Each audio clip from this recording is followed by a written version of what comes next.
Ho voluto fortemente essere qui a Pieve di Soligo perché esattamente 13 anni fa c'è stato il debutto di Riscoprire le Prealpi Trevigiane e guarda caso c'è lo stesso titolo d'inizio, perché è una riscoperta, un viaggio diciamo di ricerca e di conoscenza di una montagna che proprio non avevo mai affrontato, se non tanti anni fa, 50 anni fa, con mio nonno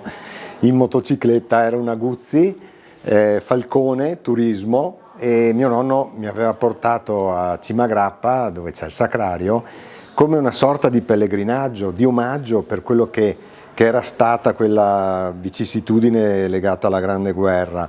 E da allora poi io non l'ho più visto il Monte Grappa, perché mi sono dedicato alle Dolomiti, ho girato in lungo e in largo le Prealpi Trevigiane e a un certo punto ho detto dai, affrontiamo questo Monte Grappa, scavalco il Piave e faccio la prima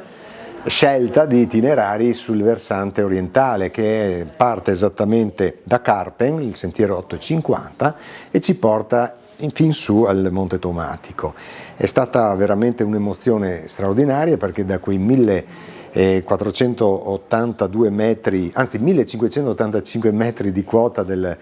Tomatico si vede praticamente come da un oblò dell'aereo, verso la Val Belluna, verso la dorsale Coppolo-Pelf delle Dolomiti Bellunesi, tutta la dorsale prealpina e anche la parte, diciamo, che guarda Quero verso la pianura trevigiana. Ho detto è la montagna che fa per me, e da lì poi ho cominciato a bussare, come mia abitudine, alla porta degli esperti, del CAI, degli alpini, insomma di tutte quelle persone che conoscono bene il territorio. Mi hanno seguito in maniera veramente straordinaria, ne ho contati addirittura 90 e da lì è nato quel termine che a me piace ripetere, i magnifici 90. Sono quelle persone che mi hanno veramente aiutato, perché non conoscevo assolutamente niente di questa montagna. Una montagna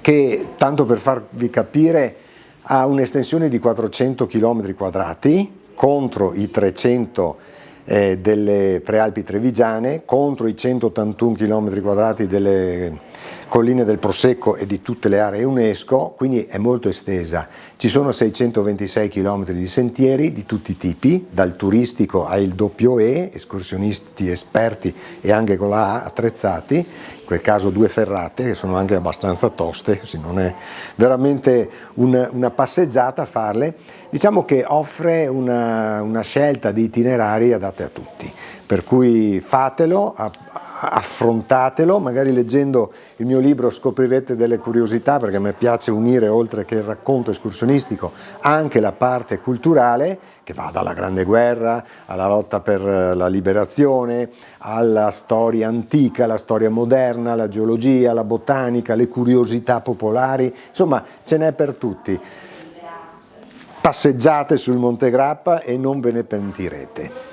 Sì, allora, quando io ho cominciato, fine degli anni '80, c'era pochissima gente che frequentava, soprattutto queste parti, diciamo, di Prealpi, andavano più verso le Dolomiti, e vedevo che c'era un'attenzione, una curiosità molto elevata, ma c'era anche una preparazione già alta, era gente esperta, già li vedevi che erano attrezzati. Adesso vedo che c'è, diciamo, un po' l'arrembaggio, se vogliamo, da parte di tanta gente, e anche di una fettina che dovrebbe un pochettino attrezzarsi un po' meglio. Io invito sempre a non sottovalutare i sentieri, perché anche la classificazione è un segnale. Bisogna camminare con una certa attrezzatura, un minimo di equipaggiamento, di acqua, di scorte, insomma di vivere, perché è un attimo trovarci nei guai, anche come una montagna come questa.